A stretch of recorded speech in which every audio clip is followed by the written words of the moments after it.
माननीय राष्ट्रपति महोदय ने अपने संबोधन में वर्तमान केंद्र सरकार के पिछले 8 वर्षों की उपलब्धियों को गिनाया।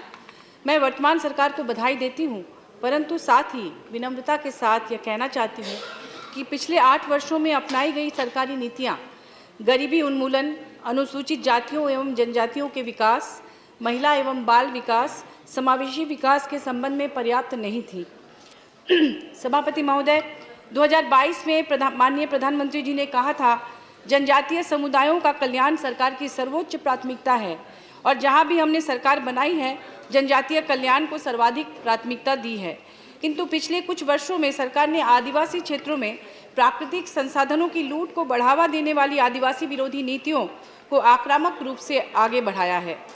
2022 में प्रस्तावित वन संरक्षण अधिनियम मेरे दावे की संपुष्टि करता है।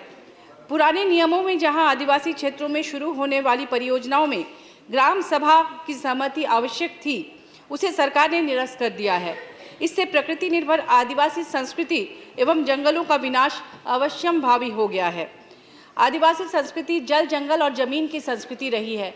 आदिवासियों के जितने भी संस्कार होते हैं, जन्म से लेकर मृत्यु तक, वे सभी जंगलों पर आधारित होते हैं। उसमें साल के पत्ते, नदी, झरने, पहाड़ जिसे बुरु कहते हैं, इन तमाम चीज़ों को लेकर ही वे अपने संस्कार करते हैं, चाहे वो विवाह हो या कोई भी पर्व त्यौहार, जैसे कर्मा, सरहुल, माघे पर्व, सोहराय, जतरा, हर पर्व त्यौहार में जंगलों का बहुत बड़ा साथ होता है।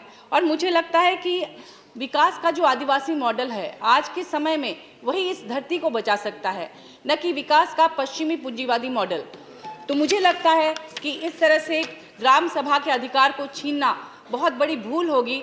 इससे हर जंगल कट जाएंगे और आदिवासी, गरीब आदिवासी जो सदियों से लघु वनोपज जो जिनकी आजीविका का साधन रहे हैं, जैसे घोंगा, खुकड़ी, रुगड़ा, फिर आपके नदी से मछलियाँ या पत्ता जो होता है किद्दू पत्ता जिससे कि बीड़ी बनता है, इन तमाम दतवन, इन तमाम चीज़ों को जंगल से ले जाकर वो बेचते हैं और उसी से उनकी आजीविका चलती है। जब तक कि सरकार उनके लिए कोई वैकल्पिक व्यवस्था नहीं करती आजीविका के, तब तक इस अधिनियम को उन पर थोपना बहुत बड़ी भूल होगी, जबकि ये सरकार कहती है कि वो आदिवासी कल्याण की बात कर रही है।